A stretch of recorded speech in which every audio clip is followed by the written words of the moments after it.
Chandrababu liquor case సృష్టించారంటున్నారు సజ్జల. ఎలాంటి సాక్ష్యాలు ఆధారాలు లేవని తప్పుడు కేసు అంటూ ఆయన కొట్టిపారేస్తున్నారు. వైసీపీ ఎంపీ మిథున్ రెడ్డిని కూడా అరెస్ట్ చేశారని సజ్జల ప్రస్తావించారు. హోటల్ మేనేజ్మెంట్లో గ్లోబల్ కెరియర్ ప్లాన్ చేస్తున్నారా? అంతర్జాతీయ చదువు, ఫారెన్ జాబ్ ఛాన్స్ కోసం ఇండియా నంబర్ 1 హోటల్ స్కూల్ IIHMలో జాయిన్ అవ్వండి. చంద్రబాబు హయాంలో జరిగింది అసలైన లిక్కర్ స్కామ్ అంటున్నారు సజ్జల. ప్రస్తుతం సజ్జల మాట్లాడుతున్నారు. లైవ్ లో చూద్దాం. దానికి ప్రొటెక్షన్ ఇచ్చింది. ఇంకా మిగిలిన వాళ్ళకి సంబంధించి అటాచ్మెంట్ చేతిలో పవర్ ఉంది కదా అని ఎవరికి సంబంధం మెయిన్ అసలు నాకు అర్థం కావట్లేదు. నువ్వు ఎన్నికల్లో డబ్బు ఖర్చు పెట్టావన్నాక ఇంకా నువ్వు ఆస్తులు అటాచ్ చేయడం ఏంది? ఎవరిది చేస్తున్నావు? ఏ రకంగా గవర్నమెంట్కు సంబంధం అది? ఒక కార్పొరేషన్కి సంబంధించి డీల్ చేసిన దాంట్లో గవర్నమెంట్ ఎక్కడ ఎంటర్ అవుతుంది? పాలసీ ఫ్రేమింగ్లో ఎంటర్ అవుతుంది. పాలసీ చేంజ్ చేస్తే ఎంటర్ అవుతుంది.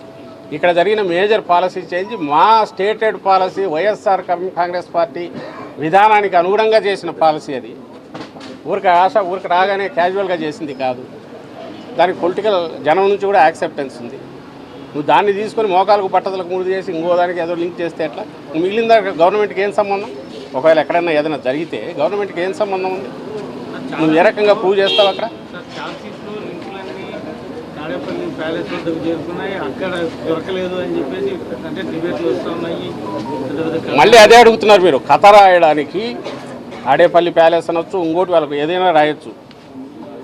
దాని మీద వాటి కాల్ ఈ కథను 2 రోజులు 3 రోజులు 10 మంది చేత అదే చెప్పించి తనకున్న ఈ ఎల్లో మీడియా కానీ లేదా ఆయన తయారు చేసుకుని ఫ్యాక్టరీలాగా ఫేక్ ఫ్యాక్టరీలు తయారు చేసుకుని యూట్యూబ్ ఛానల్స్ ద్వారా కానీ లేదా యూట్యూబ్ ఛానల్స్ కంటే దిగదారి వ్యవహరిస్తున్న టీవీ ఛానళ్ళు కానీ వాటి ద్వారా మీద ఒకే అబద్ధం 100 సార్లు చెప్పించినంత మాత్రం అది నిజం కాదు.